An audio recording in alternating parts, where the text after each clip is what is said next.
Mr. McQuilkin. Hey, John. How you doing? Great. Welcome to another episode of Power Athlete Radio, the premier podcast in strength and conditioning. Thank you. I'm glad to have Are you you on. talking to me or our listeners? A little bit of both. I think it's important to not only acknowledge the contribution that you make in this podcast, but also to introduce ourselves to the audience in case this might be their first episode of Power Athlete Radio. That is a great call. So thanks, John, Power Athlete founder and CEO. Thank you. I all too often forget that some of the basic things that you and I discuss or, happens here at Power Athlete just seem old hat. Like, we just recently did a podcast with Kelly Starrett, and having known Kelly for as long as I have, I forget that things that we discussed 10 plus years ago, and we've since moved on within these conversations, are still very relevant to people today who have just found Power Athlete, who are just finding barbells, who are just finding training, or are running into a situation with their health, and now it's become something of contention, and now they have to deal with it. So what's wild for me is having lifted weights, consistently for the last 30 years, to think that there's people that are just walking into the gym, that are just ordering their first barbell, that are looking at this, figuring, I know people are doing this stuff, but more importantly, how do I do it, and how do I effectively not fuck around and waste time like we did? I mean, I think the internet and in present day with social media has allowed people so much access to information that now you probably have too much information in your hands. So how do you sift through that? Power Athlete Radio. Power Athlete Radio. Especially the hotline. So we have this little thing called the Power Athlete Hotline where people can call in and leave questions. And if they're good and we dig them, then we answer them. So if you're interested in sending us a question, we can text it. You can leave a voicemail. I personally like the voicemails better. 929-464-464. 0. 929-ING-ING. 0. Yeah. Real easy to get a hold of. Power Athlete Radio Hotline is always open. It's always hot, and we are excited to answer your questions. So let's dive in and see what one of our loyal listeners has submitted for us to discuss today. The analogy for today's call is a check engine light. Imagine you're driving around in a highly functioning vehicle, and all of a sudden this little light comes on. What if you don't have any lights on your vehicle? You must drive a 1986 Chevy K30. Well, I was going to say the way that you know that maybe you're having a couple issues is you get your oil changed regularly. And what do the guys say to you? Hey, this thing doesn't look like it's leaking, but you're down a few quarts. So, and now I need to take now you got to make sure special attention. You got to top off the oil, make sure you always have oil. So I only get nervous with old cars when they stop leaking. So when they're leaking, I know that there's oil in there. It's coming out. All of a sudden, if you have a car that's leaking and then it stops leaking, that's bad because you've effectively run out of oil, a.k.a. the Luke Summers. That's right. So as you guys might have known, I had this badass 1998 Unicorn Dodge 2500 short bed extra cab with the swing out door, NV4500, 12-valve P-pump, no electronics, total hybrid, like new body style, new everything, old motor, transmission. I hunted for that truck for years. In a moment within the desperation of a lot of things, I let Luke purchase it. And he hits me up and he's like, hey, I blew up the turbo. So, obviously it's a 12-valve P-pump. Turbo goes bad. So drag it to the shop, go get him a new turbo, hook it up. Second turbo goes bad. Well, of course, Luke, DJ screwed something up, didn't do something right. We bring it back, we check the oil, and there's no oil on the dipstick. So what had happened is Luke had effectively run the engine so low on oil that the turbo, which is cooled and run by oil from the motor, basically didn't have any oil and seized. So what did we do? We put another turbo on it, filled it up with oil, and surprisingly it didn't have any blow-by and continued to work. And sold it. Which I'm most upset about because I should have just bought it back, but I can't. Yeah, what are you gonna do? I can't keep them all. But man, that's a badass truck. The Unicorn. I saw it up in the one a Unicorn. No, I saw Luke's or my old truck. We were driving up to Colorado and we drove through Amarillo. And I saw it. Get the hell out of town. As I was driving in Amarillo. Get the hell out of Dodge. And the reason I know is because I rhino lined the whole rocker, and then I actually brought the rhino lining in the back because I hate rock chips on the rockers. And so we rhino lined black rhino lined around the rockers and the rockers, I guess the bottom portion of the bed. And all of a sudden I see this white short bed 98 12 valve coming at me, and the guy didn't even change the bumpers. It was exactly as I saw it, because you remember the bumper got all mismatched, and just because Dodge has shitty fitment. But I saw it, drove by, and I was like, she looks good. Did you shed a tear? I did. And then I texted DJ, and DJ was crying because DJ always loved that truck and wanted it. But long story short, we will forever go down the rabbit hole talking about cars and whatnot. So if you always have questions about cars, especially shitty old pickups, you're more than welcome to launch into it. Well, the oil change analogy is for us as people and checking our oil. What do you think in terms of checking oil? You're a big 3,000 mile guy. Yes, because I can't afford for this truck not to go run. So I adhere to as many different recommendations as possible. Yeah, I mean, for older diesels, 3,000 to 5,000 is ideal. The newer diesels, I bet you could do it every 10, but I just don't do that, just because they're so efficient. Like, I know when I change the oil in the GMC, like, I always ask to see, like, hey, when the guys are draining the oil, I always want to see what it looks like. Shit look brand new.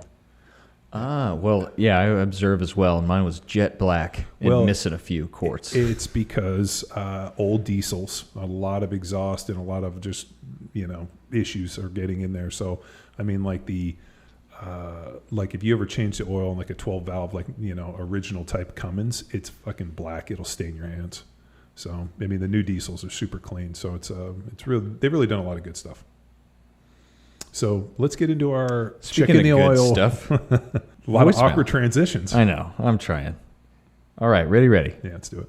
Hey guys, this is Bryn Heron up in Nashville, Tennessee, and I'm a long-time listener, second-time caller, and have a question with regards to blood work. I know John talks about getting his blood work checked very regularly, and something that's been on my somewhat to-do list, and I've been having some weird illness stuff that's really sort of escalated the need to get that done. And I checked into Cosenta per the recommendation of Samantha Flattery and realized that it's just a little bit outside my price range.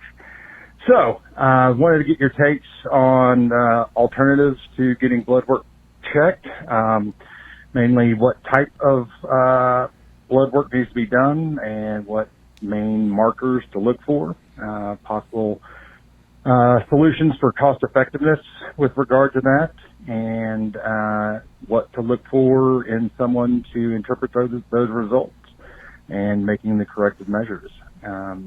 I will be sending a email with regards to this that has a little bit more detailed information on that, so I'm not on the phone too long, but appreciate your help and take on that. I know it's a lot to unpack, but definitely appreciate it, and wanted to say thanks for all you guys do. Love it all, and thanks to the programming gnomes to getting back on track with releasing the grindstone workouts on Friday evening. Definitely helps out my schedule, and getting back with the movie recommendations on Friday, which is totally awesome. Right. And regards to that, the zombie movie recommendation, I cannot speak highly enough of the movie One Cut of the Dead. It is a awesome zombie movie. It is not your typical zombie movie. Starts slow and super weird, but totally worth sticking with it, and it is totally awesome. So thanks, guys. Appreciate it. Hope to hear from you. Thanks. I have pulled up his email if we need more information. I don't think that'll be necessary. Okay. So, ironically, Cosenta has a free consultation. So if you go to cosenta.com and you have a free consultation, so I don't know, he checked into it and the free consultation was too expensive. I'm not sure, but let's lay the groundwork just to throw that out. But so Dr. Tom Incledon, who I've worked with, from 2002, early in my NFL career, and still to this day, I've known him 20 years and has done all of my blood work for the last 20 years. and has been just a lifesaver. What I didn't want to do is exactly what's happening to this guy, where all of a sudden you get to a point where now you're forced to, deal with some problems that you didn't know were underlying. I like to be able to see what's happening over time. And I think the interesting thing with Bloodwork is it's a single snapshot in time. So like, this is on this day at this moment, this is what I looked like within my physiology.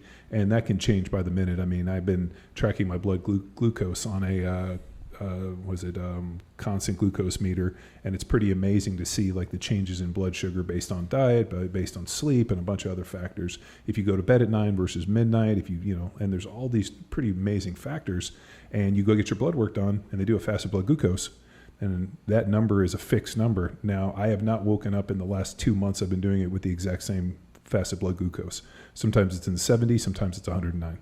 So that day you get a snapshot. Now, the interesting thing with blood work is when you have that snapshot, let's say every 6 months for 20 years, now all of a sudden you can see trends over time. Mm-hmm. And it's kind of like looking at hey, I'm going to look at Bitcoin today and see that Bitcoin's at $32,000 a Bitcoin. But if I go back to this time last year when it was 9,000, or even I go to March of last year, when right around St. Patrick's Day when it was 4,000, or if I go back to 2012 when it was 4 cents, and then you look at like these trends over time. If you just dropped in and saw Bitcoin today, you'd be like 32,000, but a few months ago it was 60,000. Mm-hmm. So like, I think that analogy is a pretty good one for blood work. Is you can't look at this stuff within just a snapshot. You have to look at it as a trend over time. Now, if you're this individual and you are in a position where you're calling into the hotline and asking questions about blood work, when I did a Talk to Me Johnny post, I'll tell you how long ago this was, in 2012, so almost 10 or 9 years ago. It is a long road. Called Bloodwork, where I've outlined exactly what this guy is asking for in terms of the testing.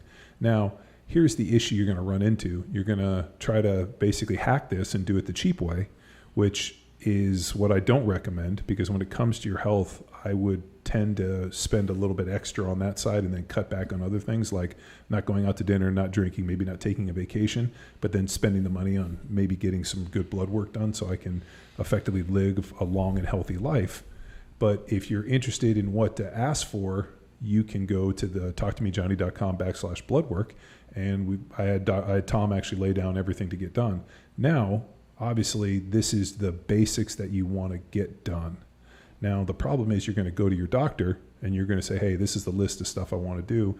And he's going to be like, no, I don't have any reason to prescribe that. This is the panel that I'm going to give you. It's a standard blood work panel, which looks like, basic hormone, and you're also going to do some thyroid type stuff and maybe just routine type stuff. It's going to be like a CBC, which is going to check white blood cell, red blood cell, and a few different components, platelets, and then you're going to get some other stuff. So it's going to be very, very basic in what it's doing and not necessarily a very, very deep dive. Since I met Tom years ago, we went from a more basic panel into something that's super advanced. Last year, we just did the Vibrant America panel, which is a little more pricey, but I ended up with like 458 pages of information, and it was everything from like tumor and cancer markers to it was every single marker that they have available within their testing. And then you can go through and start kind of like knocking stuff out. Like we were talking about like melanomas and cancer, is it something that's prevalent in the body? No. And you can start kind of, dropping things out and see what's actually more of an issue. So I prefer to do that type of stuff because I don't want to be 50 years old and all of a sudden, and this happens, it just happened the other day. I was talking to a friend whose friend, exact same thing, went for his yearly checkup, prostate the size of a grapefruit, having all these issues. They start running all this blood work, his PSA numbers through the roof. Estradiol, like all of these issues. And I'm like, well, where you been for the last 10 years? Like this stuff just doesn't happen quickly. So the problem is it's a lot easier just to stick your head in the sand and then not deal with this stuff until it becomes an issue. But at that point, you're already behind the eight ball. I want to try to head things off ahead of time and be proactive. And can't that potential cost be greater for when you got to and more drastic? Every time I'm cheap, it ends up costing me more money to go back and fix the issues. Like that's been like a predominant thing in my life where anytime I've ever cheaped out on anything, it'll end up coming back to bite me in the ass and end up causing me more money in the long run. I'm trying to think of that quote where it's like, not done right, then you got to pay for it the second time. Dude, it sucks. I mean, I've done it with a million different things where you're like, oh, I'll do this to save money, and sometimes it's worth paying what somebody's asking and not asking for a deal because you want the best service. So like I said, Tom Incledon, world class, they have a free consult if you want to go in there and book it and ask him these questions. And, he's pretty upfront with his pricing. Is it the cheapest? No. But at the end of the day, like when it comes to my health, that's the one place I don't want to be cheap. Like I'll, get on Expedia and look at airline flights and be like, all right, well, this one's better. This one's, and I'll do kind of a cost benefit analysis. But when it comes to my health, like there's two things that I'm kind of, or I will definitely say are like hard lines for me. One is don't eat cheap food. So I always make sure that I feed my kids the highest quality I can, whether it be, Stay Classy Meats or any of the people that we've worked with. Like that's the stuff I want to feed my family because it's the stuff I want to eat. The other one, I don't buy cheap tires. It's literally, I will not buy cheap tires. If you notice, I always have nice tires, everything. Like if they get worn down, I rotate my tires and I always put nice tires on. I don't buy cheap tires. And I don't skimp out on any of the health testing and the blood work stuff. Yeah, my first domino to fall for blood work was me 2017. My 33-year-old sister at the time, she pregnant and then with her first son, and then she went to the doctor and had to get, she had cancer, skin cancer on her pregnant belly. So then here we are, month 8 or so, that she had to go in for surgery to get that taken care of without disrupting or affecting her kid. Wow. So then I'm like, okay, I'm 2 years younger than her. So then I was like, all right, just freaking go. So I went for the first time to Dr. Tom and then got full. And then they had the option for checking for hormones and biomarkers for skin cancer. So then threw that in there. And then now I go every 2 years out to Arizona to make a trek, but as I age, I will most likely increase that. Yeah, so I go out there once a year, and then I'll have them just write me a script, and I go someplace local. So we do like a full deal once a year. I take my wife, I take the kids, and then the other one is they just send scripts, and then we just go to the local place and do a blood draw, and then I'll do a consult over the phone. For me, the exact same deal. My dad, passed away from stomach and liver cancer. For years before that, he had his prostate removed because he had prostate cancer, and then for years he always was getting the skin cancer thing off of his face. Growing up in Southern California, driving with the window down, elbow out, he got skin cancer on the left side of his face. So he dealt with that for years. I mean, he'd have to like go in, they'd have to open this thing up and remove it, and it wasn't necessarily cancerous, but something was growing in there. So he dealt with that. I know he had some few things moved off his face. And so for me, playing in the NFL, being out in the sun, doing all the stuff we did, not being able to wear any protection, like it was always an issue. So there's certain things like those markers where you're now aware of your family's history. Like if Alzheimer's is prevalent in your family, have you got some genetic testing done? Are they looking at any of the markers that they see for dementia and Alzheimer's? That's another big one. So getting some genetic stuff and seeing if you have a genetic propensity towards stuff.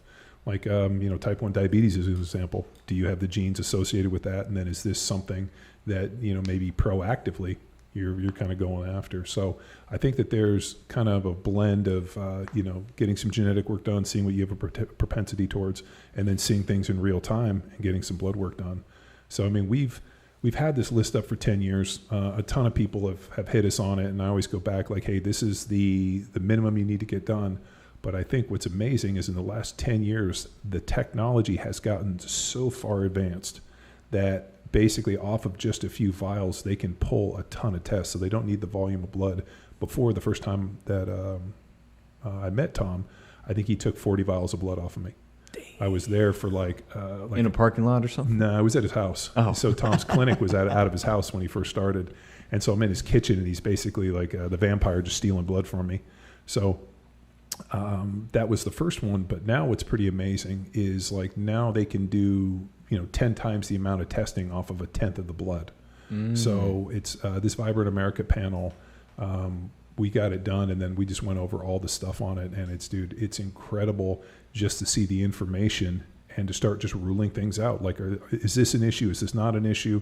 What does this look like? And I think the issue is trying to be like eventually as let me see how I put this. As much as we want to believe that science will extend our lives, and I think, who was it? Was it Michael Rose that talked about aging is just a technology problem? Well, maybe so, but there's definitely an expiration on the human body.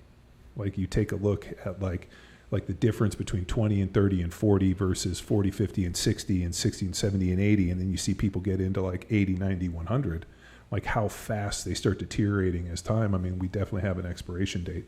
Now, you might be able to extend that expiration date a little bit, but what I'm searching for is I want the highest quality. I want the highest amount of performance. I want to be the healthiest, strongest up until the point where I'm not. So I always think, like, is it better to live to 90 but, be frail for 20 or 30 years, or do you live to, 75 or, 80 years old and be able to fucking kick doors in up until the last day of your life? I'll take the latter. Burn out, fade Better away. than burn out and fade away. Yeah, that's the Highlander.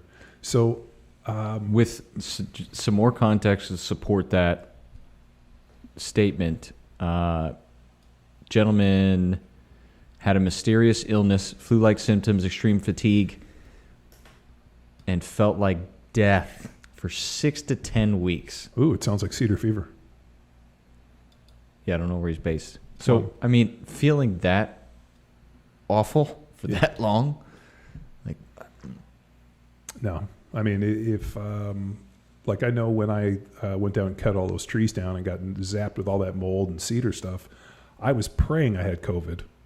He says he tested negative for COVID. Yeah, well, I tested negative like 3 times. I went and I kept getting tested because I was Please. like, dude, this fucking has to be COVID.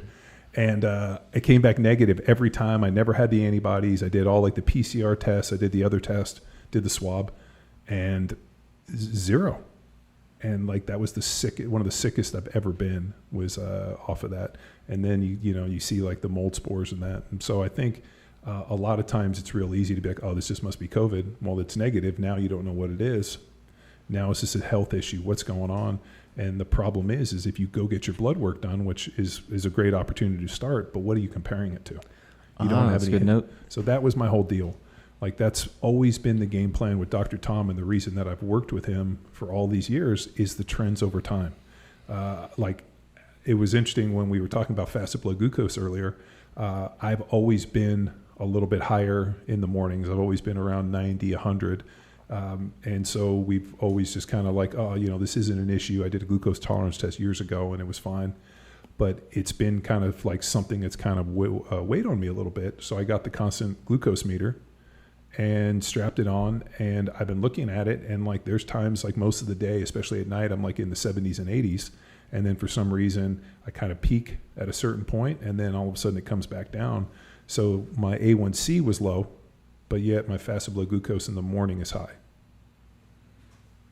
So there's a whole deal with variability and flexibility within that. So I mean, it's just interesting information to have access to. Mm-hmm. The problem is, what do you do with that information?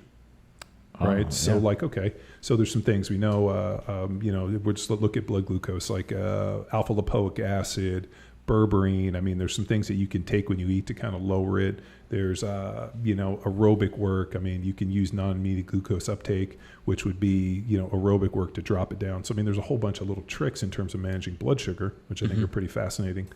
But those are things that you can make in real time. The issue, and we've run into this for years. I mean, within the Block 1 network, I get, people hit us with this question, or within, this own hotline or emails or whatnot, is I went your to my skin doctor. routine? So I get DM'd at least once a week for people to ask me about my skin routine. Here's my link use my affiliation code, right? That's along with the beard oil. Mm-hmm. So we're gonna promote our own beard oil next. Everybody keeps asking me. Everybody's slipping into my DMs. But the one thing that they do is people are like, "Hey, I have low testosterone." Mm-hmm. I went to the doctor. They ran a panel, and they tell me I have low T. And so my next question is, all right, what does everything else look like? What does your sex globulin binding hormone look like? What is the free testosterone, total testosterone? What's estradiol? What's estrogen? What's luteinizing hormone look like? I mean, what does everything else look like? And, what's your cholesterol? What's, your good cholesterol, bad cholesterol? What does blood serum cholesterol look like? There's all of these questions that you had. The problem is that they're just making evaluation off of one number. And the problem is you can skew your testosterone levels very, very easily. If you were to have big night out drinking and 3 or 4 hours of sleep, your testosterone levels would be tanked. So guys that want to take testosterone that are healthy, what they do is they go to the doctor after tanking, standing up all night drinking, going to the whole deal. They go the next day, testosterone's in the toilet, and then all of a sudden they got low T and the doctor prescribes it. But there's other things more than just testosterone. Total testosterone is not a good deal, because what we're really interested in is the free testosterone, the stuff that's available to bind to receptor sites. So, I mean, like there's an issue where you go and people just do a basic, testosterone hormone panel, and it might not come back and give you the values that are necessarily useful. So, you get painted a picture, not the whole picture. But then, let's say you've always had low T. What if now all of a sudden you had 40, like, oh, I got low T. Well, what did it look like when you were 20? What did it look like when you were 30? Now you can see trends over time, and as long as everything is staying where you're going, where you're looking for, what does your body fat look like? What's your training look like? How many days are you getting to the gym? Are you recovering? Are you sleeping? I've had a few or 2 clients that we figured out they had sleep apnea because their fasted blood glucose was so high.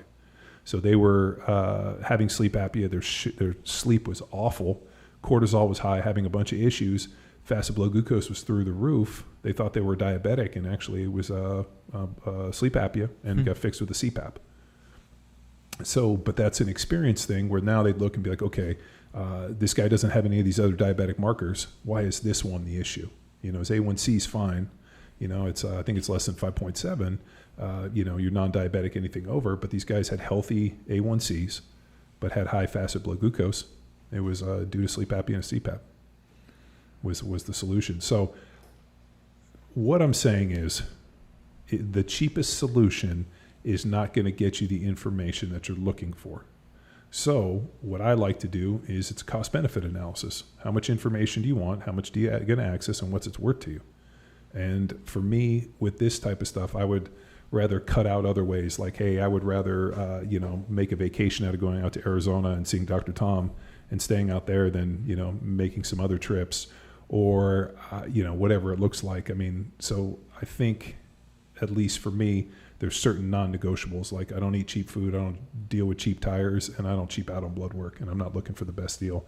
I want to find the best information and find people that can actually interpret that information. Because, okay, so you get this blood work, now you're going to have to pay somebody to interpret it. Who's the individual that you're going to? And that's not going to be cheap. And if they are, they're probably not good. So right. There's, and then, I mean, you can pay for my consult, but I'm not cheap. And at the end of the day, to really sit with a professional that knows what they're able to do, explain it to you, and then give you a strategy on how to fix what they see, that's a whole different realm. There's a John Wooden variation of the quote I was thinking of, and we could replace time for money. But if you don't have time to do it right, when will you have time to do it again? Mm. That's, we see that all the time working on cars. There's the cheap and easy, and then there's like the harder, more expensive, or just the right way to do stuff. And the very, very rarely is the cheap and easy way the right way to do stuff. Can that be with strength training and coaching as well? Well, I mean, so because power athletes training programs are based off of kind of a volume play, we were able to scale this thing in such a way we're able to actually do pretty well off of selling world-class programs at a reduced price point. Now, without a volume play, we're not able to extend that level. And I think the problem is that when you bring people in on that type of price point, And then, that's what they're used to paying. And then all of a sudden they see a few $100s on a console. Well, what do you mean? I entered the funnel on a $27 price point.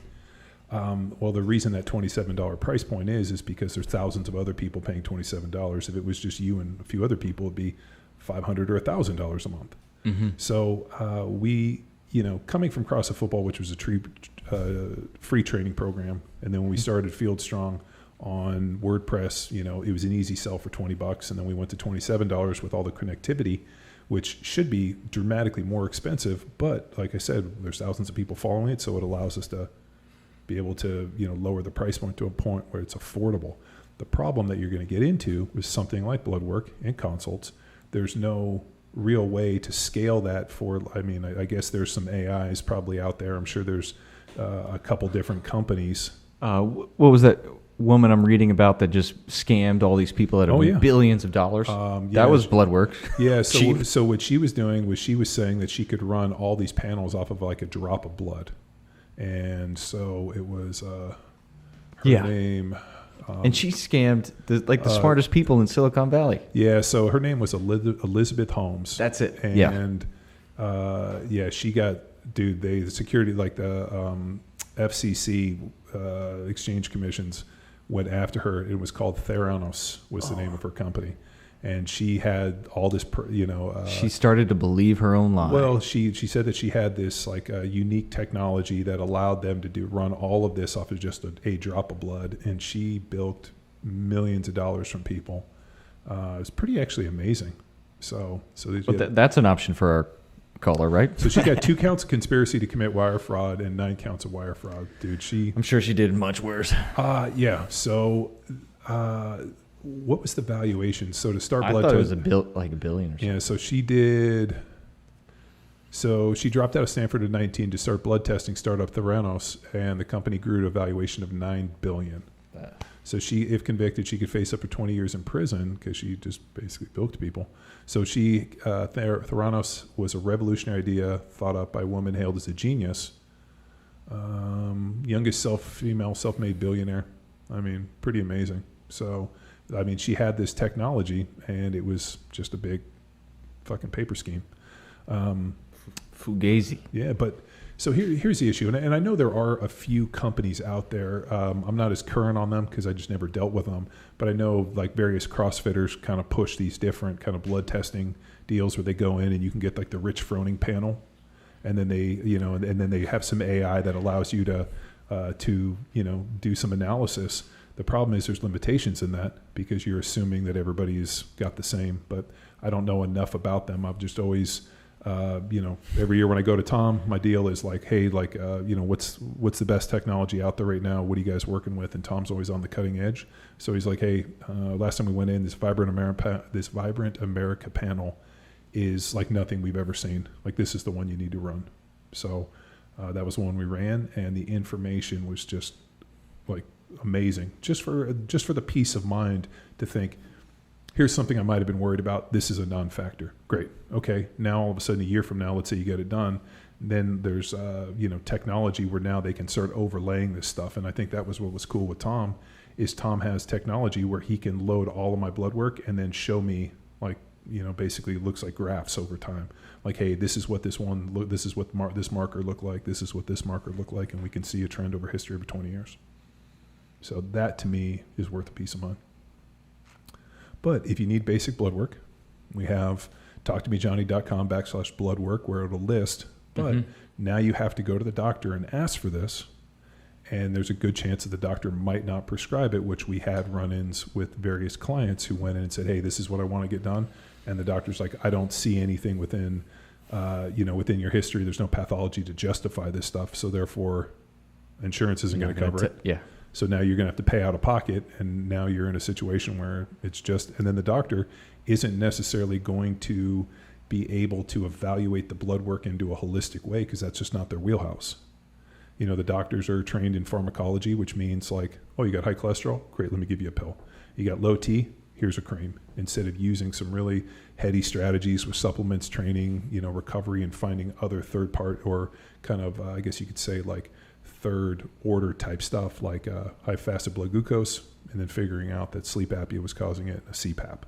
and we end up putting those guys in sleep studies. So, I mean, there's little things like that. If these are issues, this is the next step, and hopefully we can evaluate it in interesting ways. I'll be sure to include that article in the show notes. But like our remote coaching. So we're getting ready to launch this huge remote coaching initiative. So obviously we provide training programs and we do some one-off coaching, but for the last, 6, 7, 8 months, we've been offline testing different private training, kind of Zoom remote coaching experiences with people on Bedrock, on Grindstone, on Fieldstrong and Jack Street, individuals that are coming with us just that want to be the best version of themselves, and they need a coach to get them there. So we've been testing that offline, and we're getting ready to launch that on Power Athlete HQ, and it pairs up perfectly because we have this massive amount of badass Block 1 coaches that have been through our methodology, that are following these training programs, that we can effectively pair up people in the Power Athlete programs to allow them to take their training to the next level. And it's always been the single greatest variable on our training programs is application, right? Big time. The best plan executed poorly is not nearly as good as the worst plan executed well. So if we write the greatest training program and we're able to figure out all these different variables and get people to do this, and this, but the application, the execution isn't there, then we have to look and say, how do we fix this? How do we shore this up? And that's really been this remote coaching deal where individuals, and because we see a ton of the training. I mean, people post videos. That's exactly it. And we were actually just talking about the evolution of the experience provided on Power Athlete through Train Heroic and the coaching notes that are written in there. That's our attempt to really dive and empower your application and execution. Now with this opportunity of live coaching, remote coaching provides, is now it's not just posting your videos and getting feedback, it's intra-workout supplementation of coaching.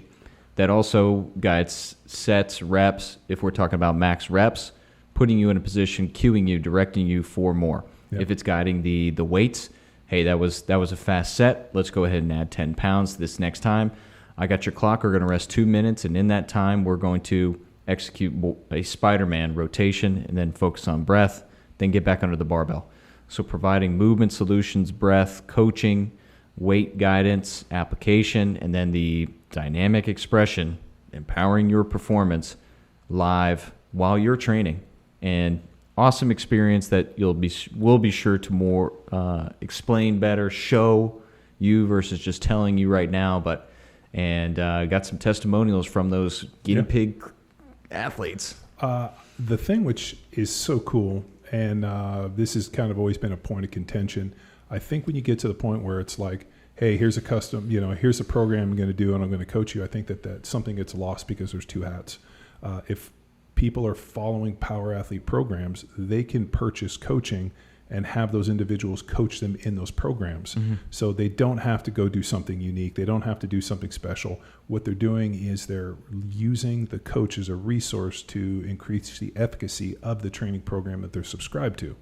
Now, there's going to be different issues that everybody's going to run into, and there's fixes within our, paradigm and blueprint of athleticism that we know how to fix this stuff. If you're getting into this situation, we have this, and this correction, but you're still using the training. So, and I'm not looking at this as like a permanent solution for somebody.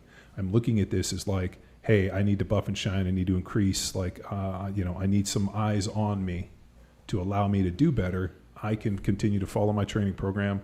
I can drop this coach in. I can set up some Zoom calls and get this remote coaching feature set up so that I can effectively take what I'm doing to the next level, opposed from, this 3-day, hey, I recorded it. Now I'm loading it to YouTube. Now I'm loading it to Train Heroic. Now I'm getting some coaching in this, because what we found is that the real time coaching, I can fix things so much quicker, opposed from seeing it a day later, giving somebody feedback, having them go and do it and refilm it. No. We want to drop right in. We want to fix the person. We want to get you, put in the right direction and going 100 miles an hour, and then step away, let you do it, continue to train, and then come back in. And I really think that, at least the way it makes sense to me, that model is really the missing piece for this. Like there's a ton of people following the training programs, and we have designed training programs based on every archetype, that we've set up, and a huge board where you kind of go through and you create these different archetypes, and these programs fit. I mean, we have, icon skulls that match each personality. I mean, there's a lot more, I guess you could say, like granular thinking associated with the stuff than just some fucking icons and some names. Oh yeah. But the individuals that come, I want them to have the greatest experience possible. I want them to get into a world-class training program. I want them to have world best technology. And I really think what we're offering through, Trainer Oak as our partner is better than anything else. And just the quality of what we're doing is so much better than it was a couple years ago. I go back and look at some of the old programs and I'm like, fuck, we're doing such better shit. So with that, we want the athletes to be able to take it up a notch. And I really think this remote coaching deal is as cool a one as I've seen. And I know people do it, sign you up for your coach, and it's just kind of similar deal. But I think the way that we're doing it with Train Heroic and kind of being able to have people following training programs and then be able to supplement a coach to coach them in that training program. It's kind of like I got to drive on the freeway, and all of a sudden I get to sit next to a race car driver who coaches me through, driving as fast as I can on the 405. What's that worth to you? He's not taking me out to the racetrack. Yeah. And essentially put you in a better position to be a great driver and then set you free. Yep. So like you mentioned, it's not a permanent solution. Let's find out where your plateau is or where you are not moving well or feeling something you shouldn't feel, put you in the best position to empower your performance. Yeah. So, performance is such a big word. We think about like, okay, hey, like, you have a plan, right? Whether it be your training plan. Now you have a situation where now we have execution of the training plan. So now I'm going to have, a bunch of badass coaches helping you execute to the highest amount of ability. Nutrition. We have some badass nutrition ninjas that get people shredded and do some amazing stuff. As I go through every week with those guys, I'm always amazed at how well they do. And it's not that they're doing anything amazing other than just providing consistency and leading people on the path of just like headed down, like we said, consistency. Hey, this is what we're going to do. We're going to keep chipping away. I'm going to keep you honest. And people end up hitting their goals. And I think the reason that most people fail on their body composition or really on their, on their goals with nutrition is because they don't give it enough time with consistency. Like, hey, we're going to follow this plan for 12 weeks. We're going to make little tweaks, but the mission is still the same. And so I think with, nutrition, I think with training programs, with, having, a plan. And then the third piece is what's going on inside. What are the variables that I can't see? And that's where the blood work really fits in, and being able to sit down and have world-class training and get some blood work done and, get the information you need so you can effectively make some tweaks so that you're not, sitting there at 50 years old with a prostate the size of a grapefruit wondering, oh shit, am I going to see my kids graduate from college? And I think that's the issue, man. Like, why are we doing this stuff? I mean, we talked yesterday with Kelly on the podcast. Why do people train? What's the end state? And it's durability. Like, I want to be durable enough to live the life that I want, the active life I want. Kelly's like, hey, we love mountain biking. So why does he train? He trains so that he's durable enough to go out and mountain bike and do what he wants to do. And that's really the greatest expression of this. The gym is the gym, and the gym is our lab, and it's his training, and it's a lot of fun, and we enjoy it. But at the end of the day, the training has to make me resilient and durable so that I can go out and do the things I need to do. And if it doesn't, then we got to look and change the training. And if you're getting hurt a ton, then you know what?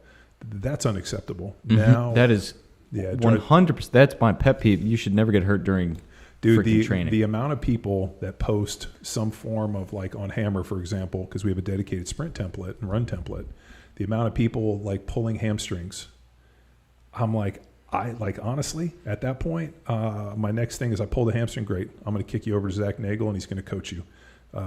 This is your remote coach. You're going to set this up and we're going to work on technique. We're going to work on all this stuff because we post all the videos, but at the end of the day, you just need somebody to give you real world feedback on your sprint technique. I can say change in horizon And you know what I'm talking about, but they don't. All of a sudden that head lifts, the chest goes back, they arch the back, and they start reaching and pulling. Next thing they pull a hamstring. But yet we've seen that for years at the seminar. Oh, yeah. You remember watching banded resisted runs, watching people all of a sudden reach and pull, and all of a sudden horizon changes. Try to tackle them because it'll hurt less. Yeah. I mean, dude, we've seen it for years. So it's not necessarily I think. I don't want to be passive in this. I know because, history and experience has taught me this, that, if you want to go fast, I think you can go by yourself. If you want to go far, you got to have people around you, and you got to have a good support staff. You got to have a good plan like we have on the training programs. You got to have support and people that are watching you and helping you, guide you, whether, that be remote coaching. You got to have somebody that helps you with your nutrition, and whether you're reading Rob Wolf's book or, dealing with a million different other people on nutrition, or reaching out to the Power Athlete nutrition crew and having those guys take you on the journey. As long as you have a plan and somebody that's keeping you consistent, we're going to get where we want to go. And then the last piece is getting signed up and, finding somebody who is your nutrition or your health guy. I mean, somebody like Tom Incledon, who, regardless of what comes up, I can call Dr. Tom, and he can be like, hold on, let me pull up your blood work, and be able to kind of give me some ideas. Or when you get the blood work done, hey, here's something we got to look at. We were talking with Derek Woodsky about, certain genetic types not methylating B vitamins. So historically, I'm always low in B vitamins. So I supplement the shit out of B vitamins. The issue was I was never really focused on like, okay, there's B3, which is niacin, which I take before bed. There's certain other B vitamins I take in the morning. I found that if I take them at certain times, but the only way I would know that is by having a strategy and then implementing the strategy and then seeing if I have higher amounts of B vitamins, in the blood. So, but that comes with some micronutrient testing too. So, and then is it an issue where now I have inflammation within the gut that's binding up receptor sites, and this is an issue? So, I mean, there's a million different of these cascading effects. The problem is you have to see the whole picture, and you have to have somebody sharp enough where this isn't their fucking first rodeo. And it's kind of like tires, man. You get what you pay for. When are you going to get some new tires for your truck? You got them coming, don't you? I got them. I just got to put them on. What kind of tires you get for that thing? Toyo. Ooh, now you're talking my language. I do like Toyos. Open Country MT. Nice. 17-inch. That's what's on the tan truck. Yeah, same ones. Those ride just nice. Not as big. No, those are 40s. You got 37s. Yeah. But we'd have to cut your fenders way too much for 40s. We could do it, though. I got a Sawzall. No, I'm out. Asked and answered, I feel. Put you in a position. Then lots of one-liners take away, my friend. Yep. So thanks for calling. Yeah, thank you. And if you're interested in that hotline, remember 929-464-464. 929-ING-ING. 0. Yeah, just reach out, leave us a message. We'll be more than happy to ask and answer. And thank you so much for tuning in to Power Athlete Radio, the premier podcast of strength and conditioning. Bye.